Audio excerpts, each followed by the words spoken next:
There's no feeling more intense than starting over. If you deleted your homework the day before it was due, as I have, or if you left your wallet at home and you have to go back after spending an hour in the commute. If you won some money at the casino and then put all your winnings on red but it came up black.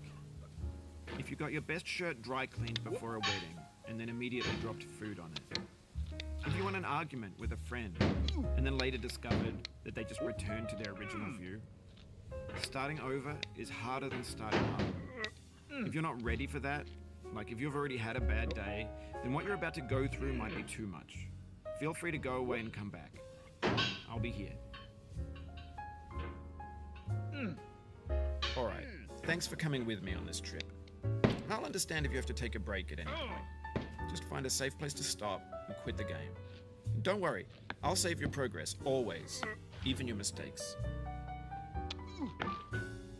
This game is a homage to a free game that came out in 2002, titled Sexy Hiking.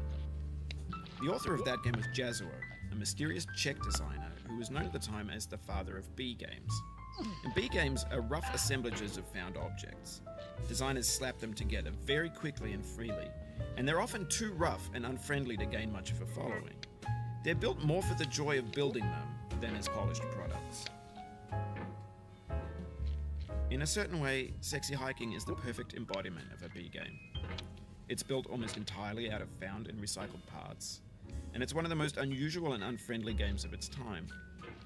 In it, your task is simply to drag yourself up a mountain with a hammer. And that act of climbing, in the digital world or in real life, has certain essential properties that give the game its flavor.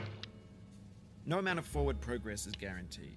Some cliffs are too sheer or too slippery, and the player is constantly, unremittingly in danger of falling and losing everything.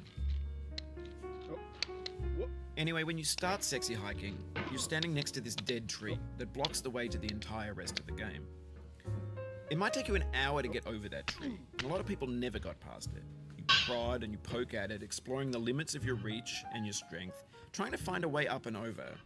And there's a sense of truth in that lack of compromise. Most obstacles in video game worlds are fake. You can be completely confident in your ability to get through them once you have the correct method or the correct equipment or just by spending enough time. In that sense, every pixelated obstacle in Sexy Hiking is real. The obstacles in Sexy Hiking are unyielding, and that makes the game uniquely frustrating. But I'm not sure Jazuo intended to make a frustrating game. The frustration is just essential to the act of climbing, and it's authentic to the process of building a game about climbing. A funny thing happened to me as I was building this mountain. I'd have an idea for a new obstacle, and I'd build it, test it, and it would usually turn out to be unreasonably hard. But I couldn't bring myself to make it easier. It already felt like my inability to get past a new obstacle was my fault as a player rather than as a builder. Imaginary mountains build themselves from our efforts to climb them, and it's our repeated attempts to reach the summit that turns those mountains into something real. When you're building a video game world, you're building with ideas, and that can be like working with quickset cement. You mold your ideas into a certain shape that can be played with, and in the process of playing with them, they begin to harden and set until they're immutable, like rock. And at that point, you can't change the world. Not without breaking it into pieces and starting fresh with new ideas. For years now, people have been predicting that games would soon be made out of prefabricated objects, bought in a store and assembled into a world. And for the most part, that hasn't happened, because the objects in the stores are trash. I don't mean they look bad or that they're badly made, although a lot of them are. I mean they're trash in the way that food becomes trash as soon as you put it in the sink.